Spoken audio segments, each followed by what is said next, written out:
Vamos lá. Boa noite. Boa noite.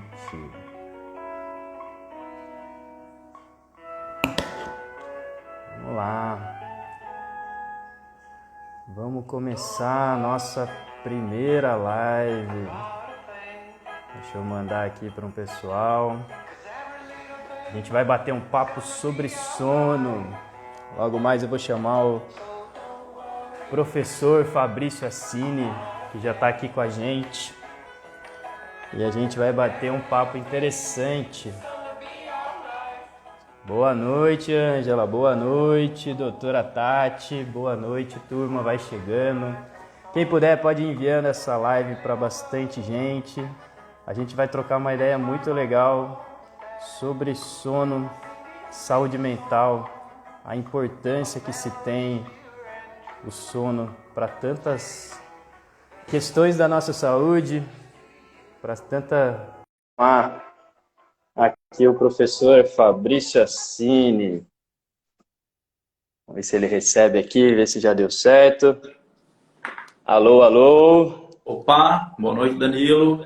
Boa noite, professor. Tudo bem? Tudo certo, tudo tranquilo. Maravilha. Então vamos dar um minutinho, vamos esperar a turma chegar. Para mim deu uma travadinha sua aí. Tá escuro. Peraí. Eu vou sair e já volto. Vou trocar a rede aqui e já vem. Peraí. Acabei de fazer isso. Vai lá, professor. Eu vou confirmar qual é a rede que eu estou conectado aqui e já volto. Só um minutinho, por favor. Vai lá, manda bala. Muito boa noite, minha gente. É uma honra receber todos vocês, quem está chegando. É um projeto meu que começou no ano passado, no meio da pandemia, falar sobre sono. É a primeira vez que eu venho trazer uma série de lives com pessoas que mudaram a minha cabeça sobre como entender o sono. Hoje a gente vai conversar com o Fabrício, eu já vou bater um papo, eu já vou contar um pouquinho do que ele transformou na minha carreira. Ele vai contar um pouquinho da história dele. Também é uma série de lives que a gente vai começar para a gente vir para a semana que vem começar a terapia do sono. Um mês que a gente vai estar falando sobre sono, a gente vai acordar cedo, montar a rotina do dia, a gente vai falar sobre respiração e muita coisa legal aí. Fabrício, bom, agora acho que deu. Pronto, agora deu. Agora é bacana. Foi uma rede boa. Tá, então primeiramente eu queria agradecer por você, professor, não só por essa live, mas Fabrício, você me ajudou a potencializar o meu tratamento de osteopatia com meus pacientes. Você conseguiu, através desse curso maravilhoso que você ensina sobre cérebro, você ensina sobre saúde mental, uma missão linda, de como eu, como fisioterapeuta, consigo também ajudar o meu paciente dentro da casa dele, né, com orientações simples, muito potentes, muito preciosas. Eu tenho, alguns pacientes meus estão aqui e pessoas que já transformaram a vida estão aqui por conta de tudo que você conseguiu me ensinar. Então, primeiro, eu já agradeço de coração, uma honra, porque construiu uma nova fase da minha carreira nessa cidade nova que eu estou faz pouco tempo. Mais ou menos em paralelo, em fevereiro, quando eu comecei a fazer o curso, eu mudei para cá. E aí, cara, muitas portas se abriram. Então, gostaria que você se apresentasse, trouxesse quem é o Fabrício, e muito obrigado, professor. Obrigado, Danilo. Bom, eu vou me apresentar do jeito que eu sei, assim, né? Essa pergunta, Simples, quem é o fácil. Fabrício? Vamos lá. Bom, eu sou farmacêutico de formação, fiz faculdade de farmácia, mas eu diria que o que me traz aqui hoje foi um evento que aconteceu comigo um ano antes de eu me formar. Faltava um ano para minha formatura e eu queria desistir da graduação porque eu não me via farmacêutico de farmácia ou de farmácia de manipulação. E estava andando pela universidade e vi um laboratório que era o laboratório de psicofarmacologia. E eu confesso que eu bati o olho na palavra e gostei da palavra, achei legal. E bati na porta do professor então e falei, professor, vou me formar o ano que vem e não gosto de nada, preciso gostar de alguma coisa. Isso é 99, né, Danilo? Isso é 1999. Um bebezinho, Danilo era. Nossa senhora, nem me fala que tu nem era nascido ainda, mas assim... Ô, louco, professor, nem tanto.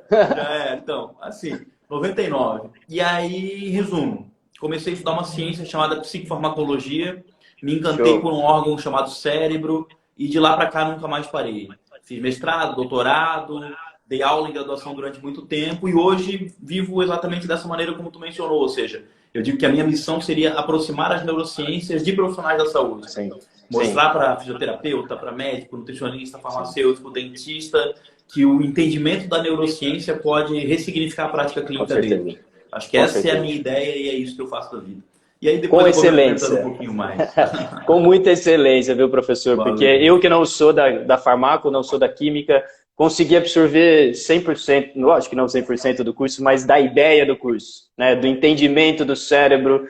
E por que que é tão importante, né, a gente entender dos neurotransmissores e como atuar sobre eles, desde uma forma que seja através de um suplemento, ou, como a gente vai falar, eu vou perguntar aqui, já trazendo para o pessoal, sobre GABA, espiritualidade e respiração, mas isso vai ficar mais para o final.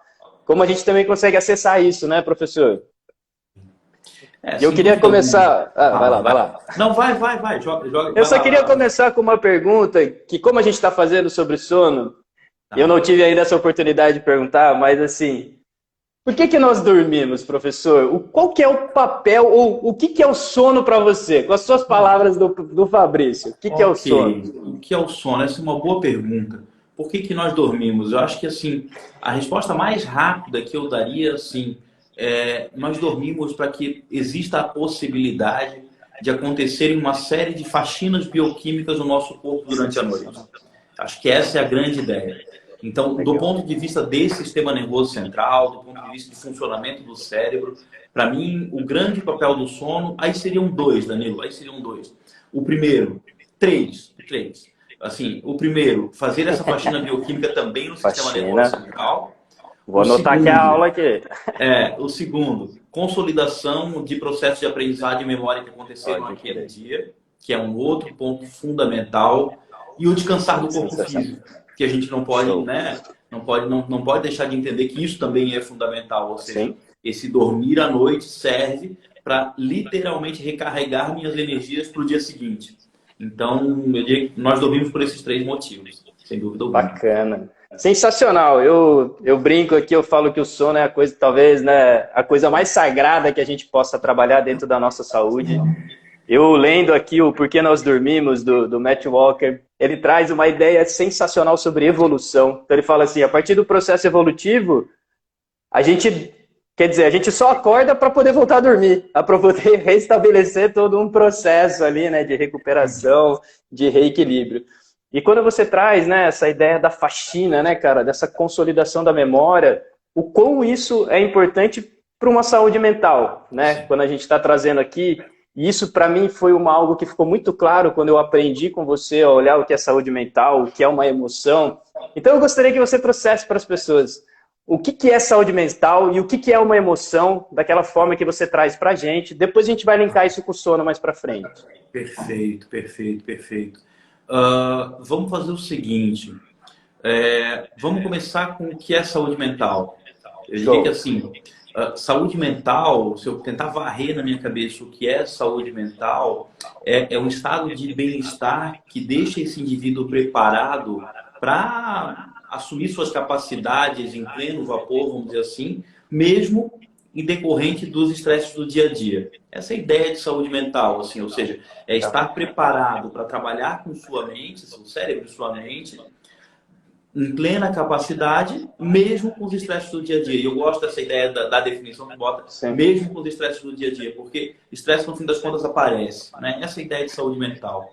Então a E eu ideia lembro é que que a a primeira vez... gente Vai. precisa ter, vamos dizer, um preparo para poder lidar positivamente ou com maiores, nem não é uma sanidade, mas com maior ferramentas para que a gente possa lidar com os estresses do dia a dia.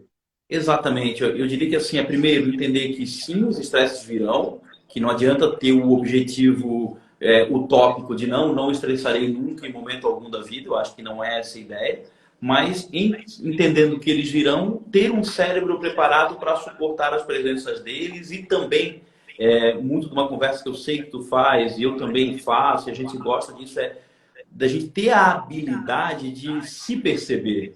se auto-perceber e aceitar momentos em que eu preciso dizer não, agora não dá, opa, eu preciso parar e não ter vergonha de parar. Eu diria que muito nessa história do sono, que a gente vai conversar mais profundamente, é que bom que as pessoas têm cada vez mais percebido a importância de dormir e dado valor para esse momento. Porque antigamente as pessoas diziam, não, eu quero dormir 2 horas por dia porque eu quero produzir e não sei o que e tal. Não, não, está errado, não é assim que funciona. Eu quero, tudo que eu mais quero é conseguir dormir 7, 8 horas, se der, todo dia. Seria realmente o meu objetivo.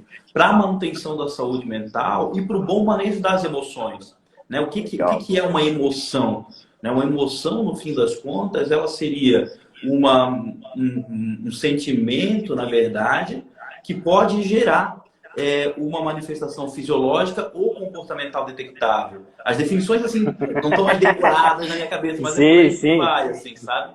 E a minha ideia nem é que traga definida, traga o sentir seu, né? O que você sente disso. Eu sinto. E emoção é isso, ou seja, uma alegria é uma emoção, né? E essa alegria que eu sinto, vamos dizer assim, ela pode estar associada com um comportamento detectável, que talvez seja o ato de sorrir, né? Isso é um comportamento associado à alegria. Mas o legal é entender que essa emoção que traz um comportamento também traz uma manifestação fisiológica. No caso da alegria, talvez liberação de dopamina, talvez liberação de peptidopioide e de neurotransmissores bons. E o contrário também vale. E aí, muito dessa história do vigiar, ou seja, quando eu entendo que uma emoção boa traz sensações boas e libera neurotransmissores bons, uma emoção ruim também pode, evidentemente, trazer sensações ruins e, consequentemente, liberar neurotransmissores ruins, vamos dizer assim. Eu não gosto da palavra ruim para neurotransmissor, mas que, quando liberados por muito tempo, podem ter uma emoção, uma consequência. Um efeito. Quando a gente sabe, por exemplo, o efeito do desequilíbrio do cortisol. Se a gente não tivesse o cortisol, a gente não acorda cedo, né? A gente não levanta e não faz a nossa ação, né? Aquele hormônio do movimento. Mas a gente sabe que ele, dentro desse processo emocional, onde muitas vezes, se eu não tenho um sono de qualidade, eu não consigo fazer uma reorganização desses neurotransmissores. E aí, me manter num ciclo que a minha emoção mexe muito comigo e eu gasto demais essa energia ou confronto demais, a gente começa a pagar esse preço. Que principalmente é hoje para o sistema nervoso, né, professor? Isso você traz muito dentro para a gente, né? A questão do Alzheimer, a questão da memória, a questão da depressão, né? O quanto isso pode estar correlacionado. Exato. Eu hoje, Danilo, eu estou num momento que eu tento já não separar mais muito cérebro de corpo, sabe? Porque eu acho que quanto mais a gente se habituar a olhar para tudo ao mesmo tempo, melhor. Então, sem dúvida alguma, a privação do sono, esse manejo inadequado das emoções, trará consequências para a saúde mental, não tenha dúvida. Mas, por exemplo, hoje foi um dia que eu passei uma parte do meu dia preparando uma palestra cujo título era Neuroquímica da Solidão, para um evento que vai acontecer no final do ano. E fiquei dando uma olhada e uma revisada nesse papel dos mecanismos biológicos associados à solidão, que é algo também, às vezes, meio imaterial e impalpável. E esse indivíduo que sente isso só tem maior probabilidade de depressão, tem maior probabilidade de suicídio, mas também tem maior risco de doença cardiovascular. Tem um trabalho mostrando que a solidão aumenta a produção de fatores pró-angiogênicos em tecidos neoplásicos, sabe? Então, esse indivíduo só tem pior prognóstico, vamos dizer assim, quando desenvolver um câncer. Então, essa ideia da saúde mental, ela envolve esse olhar holístico, ela envolve esse entendimento de que é tudo junto ao mesmo tempo. É tudo junto ao mesmo tempo, não tem como. O fisioterapeuta vê isso no consultório. Né? A gente aplica muito isso. Isso que eu falo, o conceito foi muito importante para mim, porque quando a gente vai falar, por exemplo, do nervo vago, o fisioterapeuta tem uma capacidade impressionante de atuar sobre o nervo vago na periferia, por exemplo, fazendo uma massagem no intestino, liberando o intestino. A gente está estimulando, a gente tem trabalhos nesse sentido também. O toque, né, vai trabalhar lá na ínsula, né, e a gente vai conseguir modular esse trabalho junto. Então, a gente começa a criar um calabouço, vários tipos de ferramentas para atuar de uma forma que a gente vai tratando o ser humano como um todo. Quando a gente vai falar de sono e a gente vai falar de relógio biológico, muitas vezes, né, eu falo, a gente pega aquele cara muito estressado que quer fazer uma atividade física no final do dia. Não é o melhor horário para ele, né? Se a gente pensar no cortisol, no estresse. talvez seja melhor ele trazer lá para baixo. E aí a gente começa a entender biologia, sol, dia, noite, o movimento, como equilibra o cérebro e tudo mais. Deixa eu trazer uma pergunta aqui, professor. Eu gostaria de perguntar para o pessoal aí, quem acha que dorme bem, né? E aí eu vou fazer uma pergunta aqui, professor. Me coloca aí, quem acha que dorme bem, põe um polegarzinho, quem não, põe para baixo. Porque você comentou sobre privação de sono. E privação de sono é um detalhe que quando eu falo com meus pacientes aqui é interessante. Por exemplo, eu pergunto para eles, falo assim, você dorme bem? Ah, claro, eu durmo X horas. Mas aí eu pergunto, como é que você acorda? Qual é esse parâmetro, né, que a gente tem para avaliar a qualidade de sono? Ou quantas vezes você acorda durante a noite? Então eu queria que você trouxesse para mim, por exemplo, uma ideia que eu tenho na minha cabeça também, é a diferença assim, ó, um desmaio e um sono reparador. Para quem bebe, por exemplo, uma ressaca, é a mesma coisa. Eu estou dormindo várias horas, mas a diferença entre sono de qualidade e apenas desmaiar, vamos dizer, apenas desligar o cérebro, e o que pode ser considerado privação de sono? Perfeito. Tá, vamos lá. Vamos tentar fazer uma noção geral, assim. Quando nós pegamos, por exemplo, questionários padronizados e validados para transformar em números de qualidade de sono, né? Existem esses questionários. Sim. E eu vou tentar agora assim, pensar no que eles quantificam para conseguir dar uma resposta bem legal para todo mundo poder avaliar na sua própria casa. Assim. Então, o primeiro parâmetro que quantifica-se quando pensa-se em qualidade do sono é o que se chama de latência de sono, ou seja, quanto tempo a pessoa demora entre deitar na cama e dormir. Então, existem pessoas, como tu mencionou, ou seja, que deitam e dormem, que não ficam nem 5 minutos para dormir. Ela deitou e conta até 10 e dormiu. Né? Já foi. Esse é um tipo de pessoa, amém. Essa pessoa é privilegiada, sem dúvida alguma. Exatamente. Existem, por outro lado, outras pessoas que demoram na latência do sono. Então, um primeiro pré-requisito para a qualidade do sono é a latência do sono. Obviamente, quanto mais rápido eu dormir, melhor. Esse é o primeiro pré-requisito para a qualidade do sono. O segundo pré-requisito é o número de vezes que essa pessoa, porventura, acorda durante a noite, que seria traduzido na qualidade do sono. Então, o primeiro é a latência, ou seja, quanto tempo demora para dormir. O segundo é, e a qualidade desse sono? Bom, essa qualidade é medida por algumas coisas bem fáceis de serem percebidas. Porque se você pergunta para a pessoa, você ronca? Talvez ela não saiba, só saiba a pessoa que dorme com ela. Né? Ou você se mexe muito durante a noite, talvez ela não saiba, só quem dorme com ela. Sim, então, existem parâmetros que são super fáceis de serem quantificados pela própria pessoa. E um deles é esse, ou seja, qual é o número de vezes que você acorda durante a noite? Né? Seja para ir ao banheiro, seja para beber água, ou simplesmente acorda durante a noite. Porque, a princípio, não é, claro, sempre é difícil assim, generalizar para 100% da população, faz detalhes e tudo mais. Seres humanos, né? É muito ampla a ideia, né? Mas existe um número limitado de 1 a 2 vezes que poderia ser, entre aspas, considerado um normal, que não seria normal. Normal o que é? Eu deitar à noite e acordar no outro dia. Mas eu diria que 2 vezes ali, 3 vezes ainda está aceitável, dependendo da hora. Então, vamos revisar. A latência, o tempo, ou seja, o tempo que eu demoro até pegar no sono. Depois a outra, número de vezes que eu acordo durante a noite. E a terceira, o horário do acordar. Mas aí o horário do acordar também a gente tem que fazer a ressalva que envolve o horário que foi dormir, dependendo da faixa etária também. Porque uma coisa muda isso bem, né? Muito. Muito. O ato de envelhecer faz com que a gente naturalmente precise de uma quantidade de horas menor. Então, esse idoso que porventura durma às 8 da noite, é muito provável que ele vá acordar 4 horas da manhã e é isso aí. Né? E é isso aí, tá normal para ele, ele deveria dormir um pouquinho mais tarde, então ele acordar um pouquinho mais tarde. Então, tem um lance do adolescente e dormir mais tarde também, né?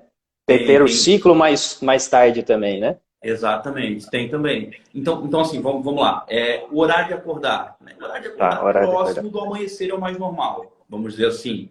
E outro, que é o grande pré-requisito agora, é como você estava no dia seguinte. Esse é o grande segredo. Então vamos resumir para não ficar muito confuso. Eu anotei aqui. São latência. Ih, travou. À noite, o horário que acorda. Deu uma travadinha, professor. Oi, voltei agora? Parou no primeiro, latência. Latência, número de vezes que acorda durante a noite. Número de vezes. Horário e como você estava. né? E tempo que dormiu, vamos dizer assim, né? Tá. E o grau de reparo desse sono no dia seguinte. Então, como é que eu vou medir esse grau de reparo? Eu acho que essa é a grande questão, né? Essa é Essa uma que é a grande pergunta. questão, ou seja, tá, e daí, grau de reparo? Bom, acho que a primeira coisa é quão disposto eu estou para minhas atividades diárias. Essa é a primeira conversa. Porque existem seres humanos que acordam bem e existem seres humanos que acordam um pouco mais devagar, natural, É, né? Não vou dizer natural. que não seja. Vou dizer Cada que um tem um seja. ritmo, né, cara? Cada um tem seu ritmo ao acordar e vamos respeitar. Não é que obrigatoriamente todo mundo precisa acordar 5 horas da manhã dizendo bom dia sol, bom dia Que dia. delícia. Cada um da sua maneira. Mas durante o dia eu tenho que sentir vigor para minhas atividades diárias. Sim. Acho que essa é a conversa, né? E as sonolências diurnas.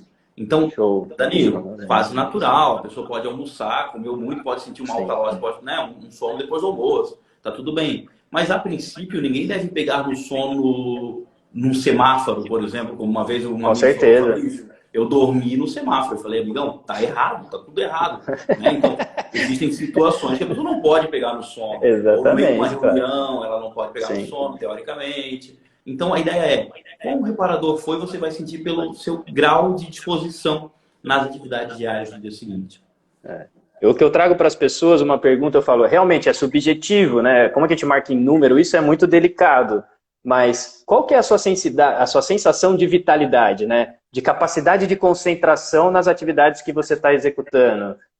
Eu pergunto, se você pudesse dormir meia hora no começo, no meio da tua manhã, você dormiria? A pessoa, com certeza. Eu falo, aí talvez a gente consiga pelo menos ter parâmetro para aquela própria pessoa, né? E o que eu percebo que o impressionante que eu já percebia com a osteopatia é que, de alguma forma, quando a gente trabalha essas liberações de bloqueios das pessoas, então a gente manipula uma coluna, a gente solta uma musculatura, a gente faz um toque sutil para jogar essa informação lá de diminuir o sistema simpático e melhorar o parasimpático, a pessoa já vinha relatando esse sono melhor durante a semana. Mas quando eu estou entrando com esse trabalho conjunto da osteopatia, com essa ideia da biologia, então, talvez você seja mais matutino ou talvez você seja mais diurno. O que a gente consegue encaixar dentro da sua rotina?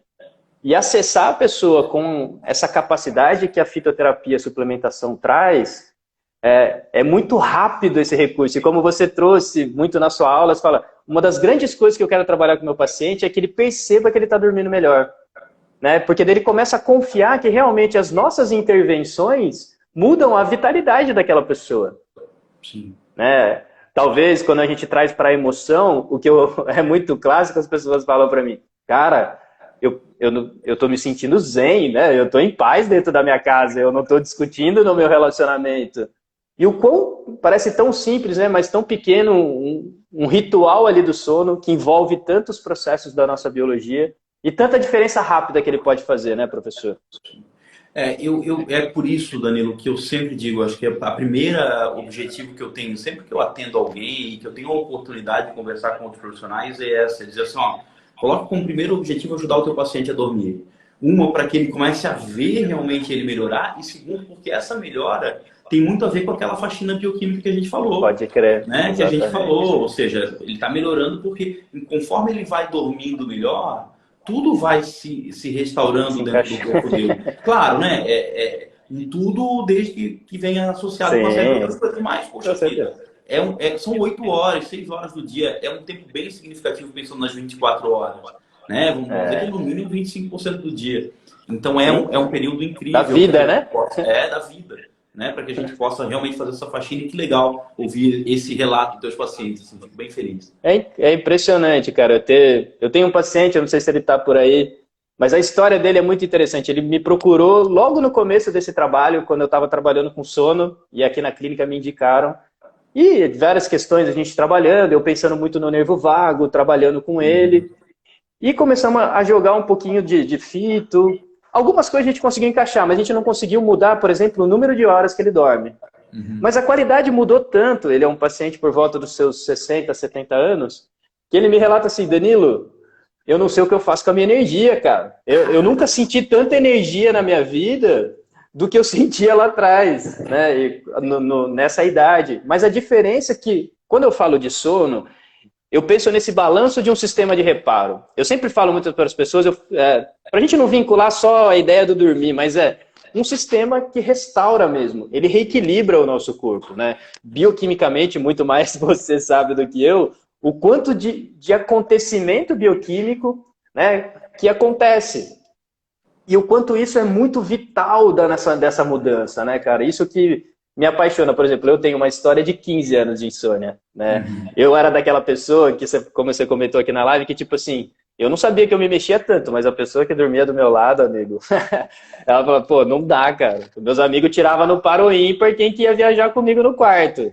E quando eu entendi isso, e depois até eu quero trazer um papo, quando a gente for falar um pouquinho sobre GABA enfim, alguns sentimentos que colaboram para que a gente tenha essa inibição cerebral, né, para quando a gente fala de insônia, por exemplo.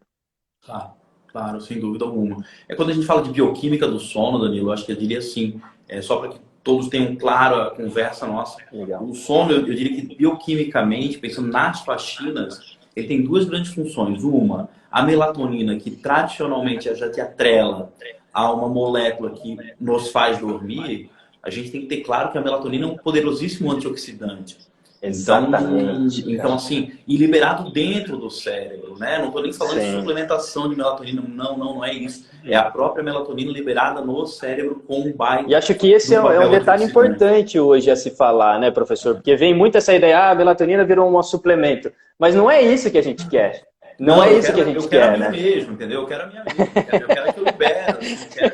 Eu quero que a pineal produz, eu quero liberar ela lá dentro do cérebro. Sabe, eu quero assim, quero criar uma geração de crianças que eu consigo dizer para eles, vamos dormir um pouco mais cedo, vamos sair da frente do computador, vamos sair da televisão, vamos começar a liberar melhor essa melatonina. Então esse é um papel. O outro muito legal do sono é um papel que a gente chama de fluxo linfático. Exatamente, eu queria chegar nisso. Explica um pouquinho sobre isso. Explica um pouquinho sobre isso. Explico. Qual é a ideia do fluxo linfático? Só para ficar claro para todo mundo. Nós temos no nosso cérebro a produção de um líquido chamado líquor. Que o líquor, ele vai lá, ele deixa o cérebro banhado nesse líquido e ele diminui um pouco do peso aparente do cérebro. O cérebro, se a gente fosse pegar o cérebro na mão, ele é muito quase parecido com um pudim, vamos dizer assim. Só que, obviamente, você tem um pudim de 1 quilo na base do crânio aqui, ele ia se amoldar. Então, o líquor está ali para diminuir o peso aparente do cérebro, como se ele estivesse tomando banho de piscina 24 horas do dia, está mais leve, vamos dizer. Essa é uma das funções do líquor. Legal demais. Outra função do líquor muito legal é ajudar nessa retirada de dejetos metabólicos, vamos dizer assim, do sistema nervoso central. E durante a noite acontece um negócio muito interessante com o líquor. Foi um trabalho que há uns 2 anos mostraram isso, que durante a noite acontecem ondas que acentuam o que a gente chama de fluxo linfático. O que é isso? A ideia qual é? É que esse líquor, então, ele entra com maior intensidade no sistema nervoso central e sai, fazendo esse fluxo linfático que vai levar... Ele tem até um caminho, né? Ele tem um caminho de onda que vem de posterior para anterior, né? Exatamente, um caminho bem... Tem até, eu já vi esse vídeo por aí, assim, eu tenho que procurar esse vídeo para deixar ele nas minhas aulas e ter. A gente trabalha muito nisso. Pode descrevendo para a gente conversa. Esse fluxo linfático, no fim das contas, que nada mais é do que essa entrada e saída do líquido durante o sono, ele auxilia na retirada de dejetos metabólicos, como, por exemplo, o peptídeo beta-amiloide. Né? Quem que é o peptídeo beta-amiloide? É para todo mundo ficar junto com a gente. Eu também. Ele é um peptídeo, né? Um pedacinho de aminoácidos maior, vamos dizer assim, um negócio grande, assim, molecularmente falando. Pensa 30 pecinhas de Lego, assim, mais ou menos, entendeu? Ele é um peptídeo que, a princípio, tem uma função estrutural nas membranas, só que ele é cortado e a gente joga ele fora, vamos dizer assim. Só que, quando eu não consigo jogá-lo fora, ele pode começar a se acumular e se agregar, vários peptídeos começam a se agregar, e isso é por favor, 2 lá na frente da doença de Alzheimer, entendeu? Sim. Então, assim, eu lembro que há muito tempo eu até fiz um texto que dizia assim, olha, durma para prevenir o Alzheimer. Então, se eu quero ter um bom envelhecimento, né, um neuroenvelhecimento, eu tenho que pensar no papel do sono também. Então, o sono é muito mais do que só esse reparo diário. No longo prazo, ele é fundamental, ele é incrivelmente bem relacionado com a prevenção de doenças neurodegenerativas e com o envelhecimento saudável do cérebro. Fundamental. Sensacional.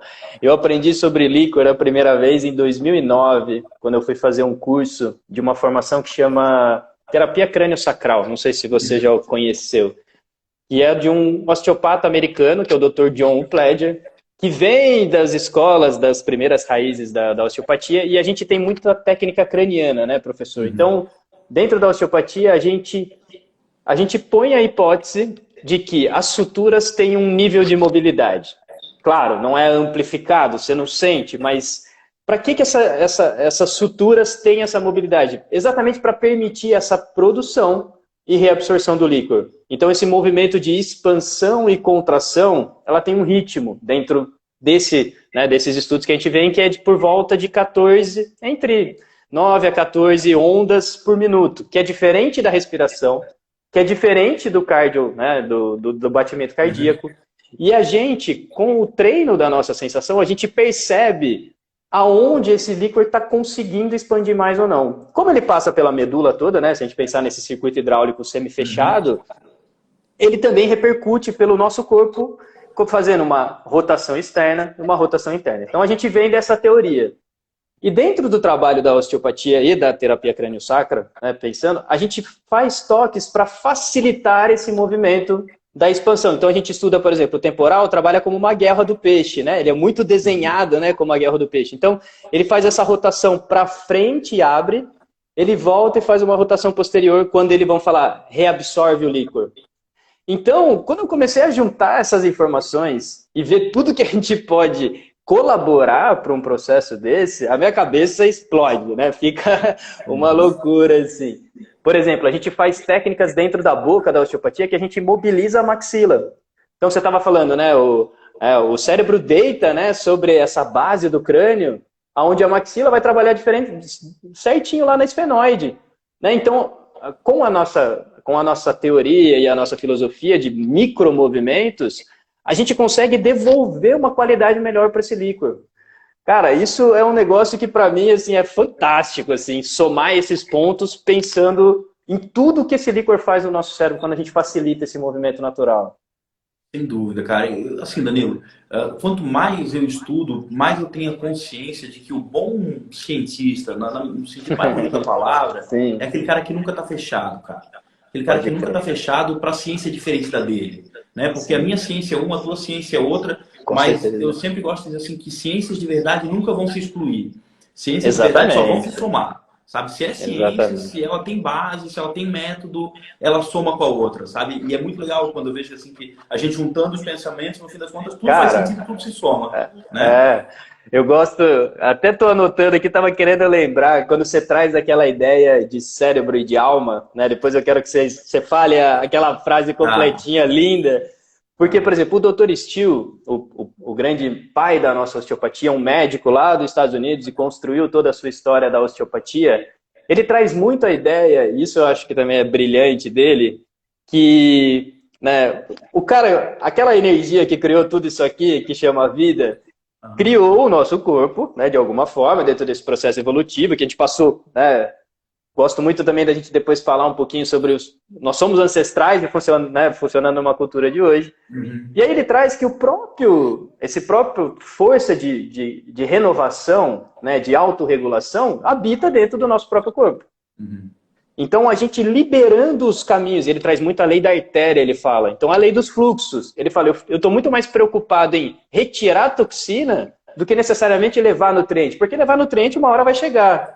Mas muitas vezes uma tensão, um bloqueio, por exemplo, a gente traz, por exemplo, professor, e se eu tenho um bloqueio, por exemplo, nos escalenos, no ECOM, na musculatura lá profunda da coluna cervical, a gente pode chegar com uma tensão até ao nível da artéria, ou ao nível da veia jugular, principalmente, lá no forame jugular. Então essa musculatura posterior, por exemplo, a gente costuma muito liberar ela.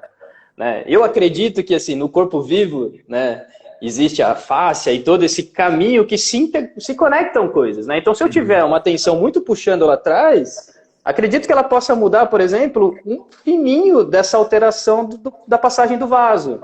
E isso alterar o fluxo. E aí a gente começa a conectar toda essa brincadeira junto aí, né? E falando um pouquinho, né, dessa ideia eu lembro que você falou assim, eu preciso sair um pouco da bioquímica, né, cara? Eu preciso estudar um pouco de ciência, física quântica e a brincadeira toda, né? Traz um pouquinho do que é o lugar da alma. Onde a alma estaria localizada se ela estivesse no corpo humano? Aquela brincadeira que você fala lá. Tá bom. Não, eu tenho uma frase comigo, Danilo, que eu gosto dela, assim, que... Sabe aquelas frases que às vezes vêm na nossa cabeça e elas batem na gente com força, assim? Que eu sempre digo assim, se houvesse um substrato anatômico, bioquímico e fisiológico, para isso que a gente chama de alma, esse substrato seria o cérebro. Então, para mim, o cérebro é o órgão da alma. E eu gosto de fazer essa frase muitas vezes também para que as pessoas comecem a olhar o cérebro como um órgão anatômico, como um órgão bioquímico, como um órgão fisiológico e, consequentemente, comecem a tirar de dentro de si os possíveis preconceitos que tenham com as doenças do sistema nervoso central. Sabe? Porque, felizmente, os últimos anos foram anos onde os preconceitos com a pessoa com a doença do sistema nervoso central ou com os profissionais que lidam com as doenças do sistema nervoso central diminuiu de maneira bem acentuada. As pessoas já falam com mais naturalidade, eu vou ao psiquiatra, eu vou ao psicólogo, mas ainda não falam com tanta naturalidade quanto diriam os que vão ao fisioterapeuta, que vão ao nutricionista, que vão ao dentista, com certeza, né? Ou vão ao cardiologista. Acho que ainda é um assunto que as pessoas ainda reservam um pouquinho mais. E quando eu começo a dizer, né, que o cérebro é o órgão da alma, é muito para dizer assim, olha, existe a alma, mas existe um órgão que controla comportamento. É o cérebro que faz a gente lembrar ou esquecer, é o cérebro que faz a gente ficar alegre ou ficar triste, pensar umas barbaridadezinhas de vez em quando que todo mundo pensa. Eu adoro essa brincadeira. Acho que essa é a ideia. Todo mundo pensa, mas não faz, a princípio não faz, né, cara? Mas cada um exatamente. pensa barbaridade, claro que pensa. Mas sabe que um córtex pré-frontal que ajuda a tomar decisões. Tenta auxiliar, né? Mas isso que eu acho que é interessante, quando a gente vincula sono com saúde mental, exatamente, muitas vezes, a gente vai pensar besteira. Mas se o meu cérebro está mais organizado, está mais limpo, vamos dizer assim, né? Tá com melhor matéria-prima dos neurotransmissores, cara, é claro que eu vou conseguir acessar melhor o meu córtex pré-frontal e tomar uma decisão melhor, né? Exato. Esse que eu acho que é um ponto muito, muito interessante da gente pensar. Quando eu falo disso, eu tento conversar com meus pacientes e eu brinco muito assim, eu falo, cara, a gente tem um cérebro, a gente não é o cérebro. E se eu aprender a utilizar melhor esses caminhos dele, né, a gente opera por memória, né? Então, será que talvez eu preciso ficar naquela memória ainda passada e ficar revivendo essa história que ativa o nosso amígdala, né, libera adrenalina, cortisol e inflama a gente? Eu, como trabalho muito com dor, né, vamos falar, esse é o nosso ponto bem bacana. Então, acho que essa conversa vai trazendo muita coisa interessante, né, para a gente brincar aí. Bom, como seguimos aqui? O sono proteger o cérebro, acho que você já trouxe uma ideia bem legal aí, né? Com o líquor, né? Principalmente desse trabalho que o sono vai fazer de limpeza e aí atuar no líquor. E uma coisa que eu queria trazer, cara, a gente decorrer um pouquinho mais sobre o estresse. Como que o estresse entra nesse processo de neuroinflamação? Uma coisa que a gente possa trazer para as pessoas entenderem o quanto o estresse, e aí o sono vai ser essa ferramenta que a gente pode utilizar, mas ele pode prejudicar a gente, vamos dizer assim. Perfeito, Danilo. Vamos fazer o seguinte, vamos dar um passo atrás na conversa. Ainda há pouco, a gente estava falando sobre o córtex pré-frontal e a tomada de decisões, e tomar a decisão correta e não tomar a decisão correta e assim por diante. E eu diria que a tônica da nossa conversa hoje é estimular as pessoas cada vez mais a entender que existe um órgão biológico, né? Que existe esse órgão biológico, que existe essa ideia de um órgão que controla comportamento. E existe uma área dentro do nosso cérebro muito bem relacionada a essa tomada de decisões, que é o córtex pré-frontal. E como é que funciona uma área? Ela funciona porque ela tem neurônios, ela funciona porque ela tem células da glia, e ela funciona porque essas células se comunicam à sua maneira, a princípio de uma maneira organizada. E essa comunicação neuronal, ela depende da presença de sinapses. E aí, o que a gente precisa agora é entender uma coisa que eu sempre falo. Tu vai reconhecer essa frase. Sensacional. Se um neurônio fosse algo que a gente pode ver, esse neurônio seria uma árvore. As pessoas têm que imaginar uma árvore agora. e o axônio seria o tronco, os dendritos seriam os galhos e as folhas seriam as sinapses. Essa é a ideia. Essa é a ideia. Então, quanto mais sinapses tiverem esses neurônios, melhor a comunicação entre neurônios.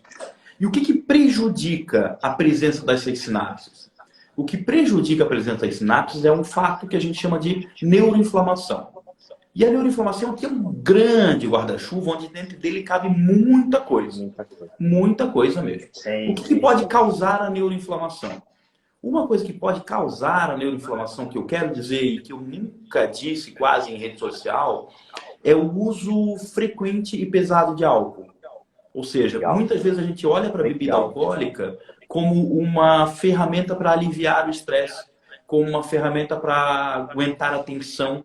Mas a gente tem que ter consciência que, embora quando ela entre pela nossa cabeça, o efeito agudo dela no cérebro sim alivia o estresse, no médio prazo ela também é um gerador de neuroinflamação. E um prejudicador, vamos dizer assim, de tomada de decisões. Por quê? Porque tudo que gera neuroinflamação diminui o número de sinapses. E se essa diminuição do número de sinapses no córtex pré-frontal prejudica a tomada de decisões. Então, vamos lá. O que pode causar neuroinflamação? Clássico, privação do sono.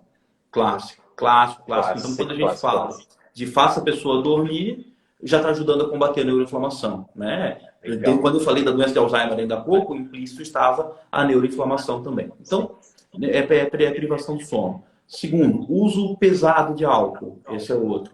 Outro, obesidade visceral. Obesidade visceral. O controle do peso ele é fundamental. Que tem a ver com o sono. Que tem a ver com o sono também, né? Não, tudo liga com tudo, no fim das contas, né? Tudo liga com tudo. Outro, a alimentação altamente calórica. Então, aquele mesmo alimento que quando passa pela minha boca me consola... Libera dopamina, né? Ele é gostoso na boca, claro que ele é gostoso. Mas quando ele chega no intestino, ele inflama. E isso causa inflamação no sistema nervoso central. E um outro, que aí agora a gente vai chegar na resposta da pergunta, é o estresse. Esse estresse crônico prolongado. Então, eu gosto sempre de alertar para as pessoas e dizer assim, não devemos aceitar estar estressado cronicamente.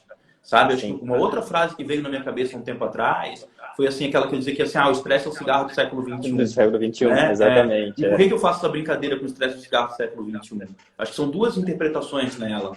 A primeira é entender assim, olha, que o estresse vai matar tanto quanto o cigarro.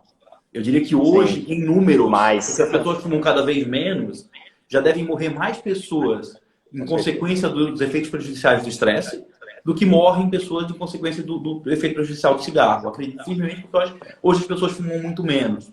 Mas que a gente use também esses aprendizados do cigarro para aprender a lidar com o estresse. Que a gente não ache, como achou uma vez na vida, que fumar era chique e bonito. Né? Eu tô vendo a propaganda do Hollywood. Eu tô vendo a série da rainha lá da Inglaterra e porra, todo Pode mundo crer. fumando e tal. E, cara, era bonito pra eles fumavam. Sim. Né? Depois a gente tolerou com facilidade e hoje ninguém mais tolera. Até o fumante já sabe que é uma porcaria aquilo ali.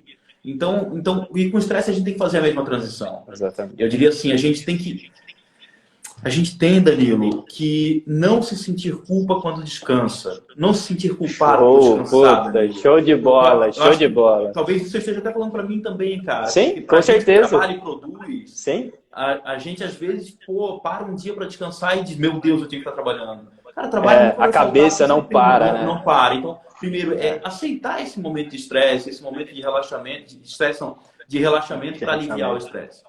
Então, esse estresse, sem dúvida alguma, ele também contribui para a neuroinflamação. Sim. Só que aí eu não entendia por quê. Porque quando eu penso nas ações do cortisol, a princípio o cortisol é anti-inflamatório. Eu ficava na minha assim, cara, mas como assim que o estresse inflama? E aí eu fui estudar.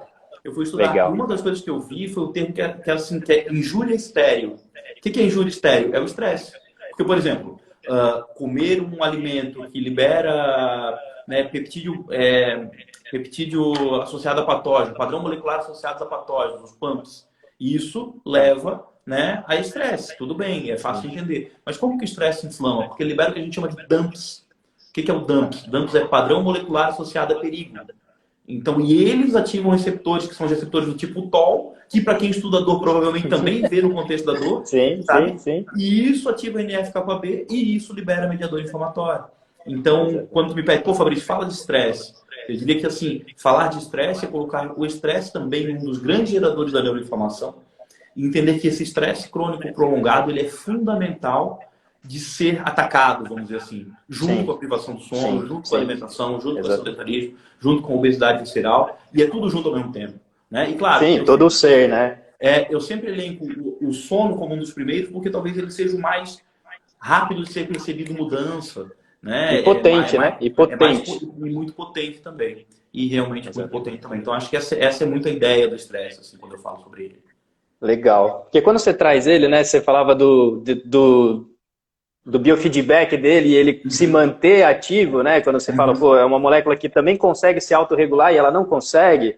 E aí que eu fiquei pensando muito quando eu estava estudando ali com você e conectando coisas, que lá no nosso hipocampo, né? Que é onde muitas vezes ele mantém esse nível do cortisol alto, como tem essa relação do nosso estresse crônico com memória, né? Com essa ideia de tipo, essa não capacidade da gente se readaptar, né, seja ao nosso relacionamento, seja ao nosso trabalho, ao modo como a gente enxerga a vida, isso fica gravado lá naquele nosso HD, lá no hipocampo. Né? E aí ele fica ativando que, pô, tá tudo ruim, tá tudo uma droga. E aí a gente fica nesse looping que não dá, talvez, uma possibilidade bioquímica da gente pensar diferente, da gente poder abrir um campo diferente. Então, como que a gente precisa realmente falar que, pô, não é normal você falar, ai, que eu tô estressado, eu tô isso, né? A gente tem que se permitir descansar, a gente tem que ter rituais, hábitos que vão fazer um pedacinho cada um, né? Pô, um pouquinho de uma noite melhor,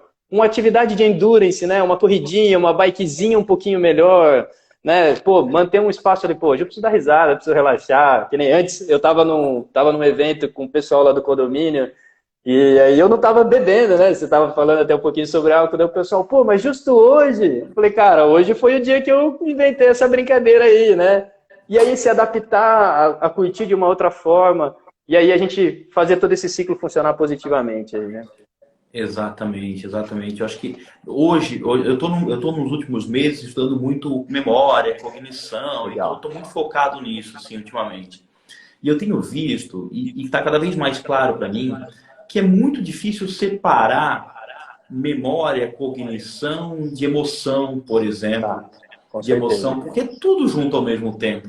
É tudo junto ao mesmo tempo. Ou seja, se eu estou muito ansioso, agitado com alguma coisa, muito possivelmente eu vou ter dificuldade de lembrar de outras. Sim. Ou dificuldade para aprender outras. Então, às vezes as pessoas vêm até mim, Danilo, e falam assim: Ah, Fabrício, o que é um suplemento bom para aprender melhor? Aí eu falo: Cara, agora senta que vai ter que me ouvir. Aí Agora eu você começo pode uma me ouvir? ladainha. A pessoa provavelmente não me conhece quando pergunta assim para mim, na verdade. Exatamente. Aí eu falo, ó, o aprendizado é tão multifatorial, é tão dependente de uma série de fatores, que muito provavelmente não vai haver uma molécula mágica que vai te fazer aprender melhor assim, pura e simplesmente, pro resto da vida. Tem que ser esse olhar conjunto, né? Esse olhar conjunto. E o estresse Exatamente. e a neuroinflamação, ela vem prejudicar essa comunicação neuronal e prejudica muito as memórias. E deixa eu contar Sim. uma, por Vai favor. lá. Esses dias eu estava Claro, claro. pensando, cara, esses dias eu estava pensando, Danilo, o que é memória, cara? Eu tenho muito essa assim, de tentar.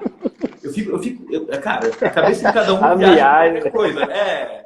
Exatamente. O que as pessoas têm que entender? Que eu trabalho com isso, né? Eu trabalho com isso. Então, se eu trabalho com isso, eu fico pensando nisso Eu muito. preciso pensar nisso, né, Boa cara? parte do meu dia eu penso nisso. Muito provavelmente, Da pô, hora. de casa, você olha para Obrigado. casa e pensa na pintura. Eu Espero que a minha penso. esposa esteja ouvindo isso, viu, cara?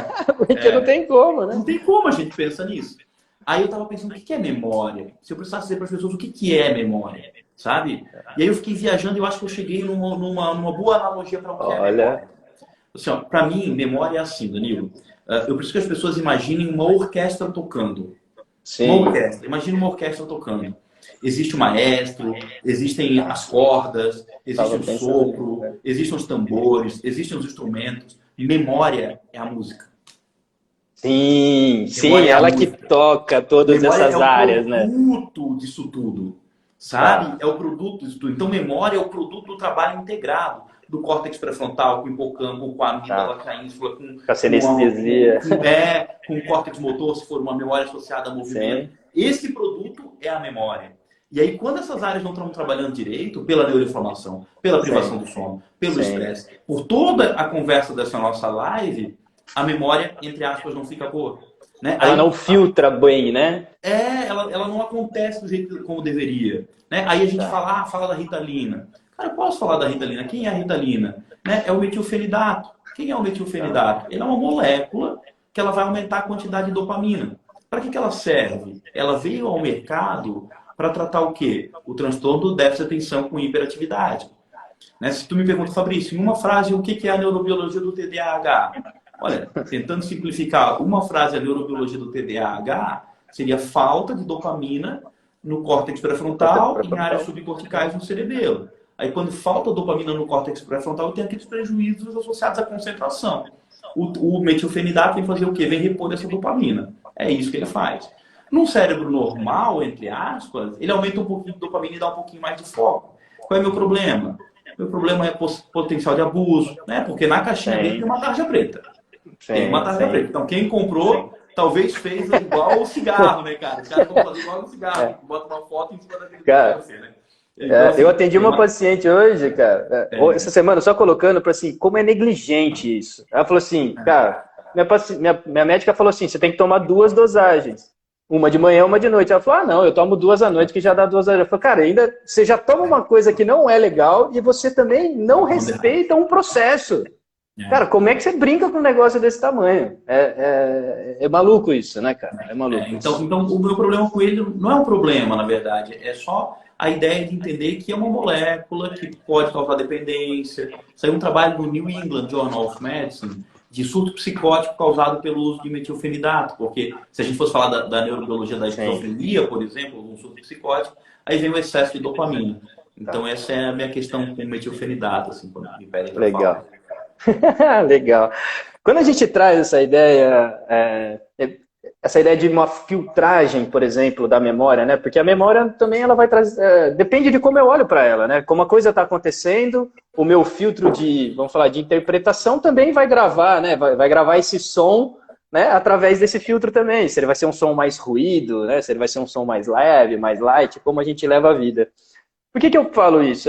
Né, quando a gente conversou um pouquinho sobre estresse, memória, essa relação de como eu interpreto isso tudo, vem aquilo que você traz, por exemplo, que para mim foi fantástico quando você trouxe aquela ideia do estudo, do quanto o que acontece na cabeça de quem reza, né, meu professor? Tá. Mas a gente traz o GABA nesse papel, né? Eu acho que até hoje eu uso de recurso, depois daquele curso, depois daquela aula que você trouxe, eu falo para as pessoas, se tem uma coisa que você precisa para dormir bem, é se sentir protegido e conectado. Se tem uma coisa que você precisa fazer como estratégia, a gente pode tomar valeriana, a gente pode tomar melissa, a gente pode chegar com a taurina, a gente pode mudar seu horário lá para amanhã. Mas, cara, o que vai te ajudar, essa é a minha opinião, tá? Né? De um cara que passou por esse processo de insônia e hoje tenta conversar, e através daquele estudo que você trouxe, que eu quero que você fale um pouquinho sobre ele, eu preciso conectar com alguma coisa, eu preciso me sentir protegido, porque essa conexão atua, né, em áreas cerebrais de convívio social, que vão mergulhar o nosso cérebro de GABA, e aí inibir e deixar a gente dormir. Conta um pouquinho pra gente sobre isso, professor. Vamos lá, acho que assim, Danilo, é um assunto que me encanta, e um assunto que eu gosto de estudar, porque às vezes o que acontece com as pessoas, né? Quando você conquista um título de doutor, de uma ciência tão dura quanto a minha, que é a psicofarmacologia, né? Um psicofarmacologista é um cara que fala de moléculas, entendeu? E se não tiver molécula ligando em receptor, o negócio não existe. É simples assim para um psicofarmacologista. Só que antes de ser um psicofarmacologista, eu sou um ser humano, né, cara? Que tem minhas crenças, que tem minha religião. Então, um dia, essas duas pessoas dentro de mim resolveram que não iam mais brigar e que iam se ajudar. Ou seja, o professor e o ser humano começaram a estudar o assunto. É um assunto que eu estudo, assim, via de regra, quando me sobra um tempo, um dia de tarde, sabe? Até um tempo eu vou ler sobre esse assunto que é a neurobiologia da prática da espiritualidade, a neurobiologia da religião, e coisas que me interessam, na verdade. Assim, eu acho que eu sou um curioso. Hoje eu estou muito numa das nossas forças internas, assim, sabe? Tá. Da máquina. Os nomes. Mas isso fica para uma próxima, assim, deixa eu organizar. E aí, em resumo, eu comecei a ler sobre neurobiologia de espiritualidade, neurobiologia de religião, entender o que que acontece? Eu acho que a pergunta que eu tinha era, o que que acontece na cabeça de quem reza? O que que acontece quando a pessoa está rezando? Sabe? O que que acontece quando essa pessoa está rezando? Era isso que eu queria responder. E fui procurar alguns trabalhos que tentassem responder, revisões, assim por diante. E achei alguns trabalhos interessantes, assim. Achei uns trabalhos interessantes. Um, por exemplo, que é esse que a gente conversava, que mostrava uma liberação de GABA em algumas regiões. Mas antes de conversar sobre ele, eu quero que as pessoas compreendam qual é o papel do GABA.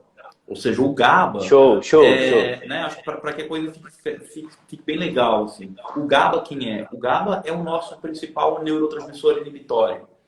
E aí, talvez a palavra inibitório, no primeiro momento, pode ser, parece que é algo ruim. Ah, não quero nada que te iniba. Eu digo, não, eu quero. Porque, no fim das contas, é uma grande equilíbrio entre o que me estimula e o que me inibe. Então, nesse momento, eu tenho que estar focado em ti aqui, olhando para ti, pensando contigo e junto. E não posso estar concentrado em outras coisas. Então, esses outros estímulos têm que estar sendo inibidos, vamos dizer assim. O que é o ato de pegar no sono, se não inibir neurônios? Poxa, deitar na cama e dormir envolve parar de pensar no que eu fiz hoje, no que eu vou fazer amanhã, escutar um barulho que porventura ainda exista, uma luz que ainda entre, ou né, ver uma luz, ou sentir uma... Então a ideia é entender que o GABA é um baita de um neurotransmissor inibitório e tudo que eu souber que ajude a liberar GABA no sistema nervoso central é muito bem-vindo. Por isso que a conversa da ativação do nervo vago, da respiração, de tudo que ative nervo vago na periferia é bem-vindo por esse aumento da liberação de GABA também no sistema nervoso central. Aí, bom, voltando para a ideia dos efeitos, né, das bases científicas do efeito da fé e da espiritualidade, existe já muitos trabalhos mostrando uma série de efeitos, meta-análise, existe uma série de trabalhos sobre o assunto.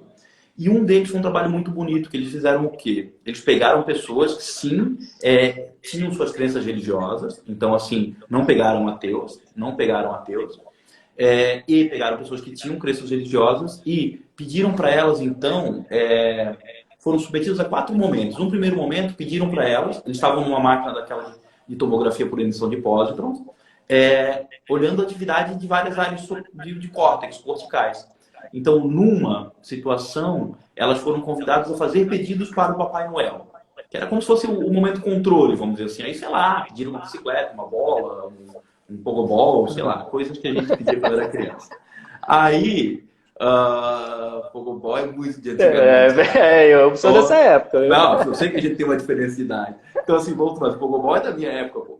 Aí tá, voltando para a vida de hoje. Então, pedia coisas para o Papai Noel, beleza? Pedia coisas para o Papai Noel. Esse é o controle.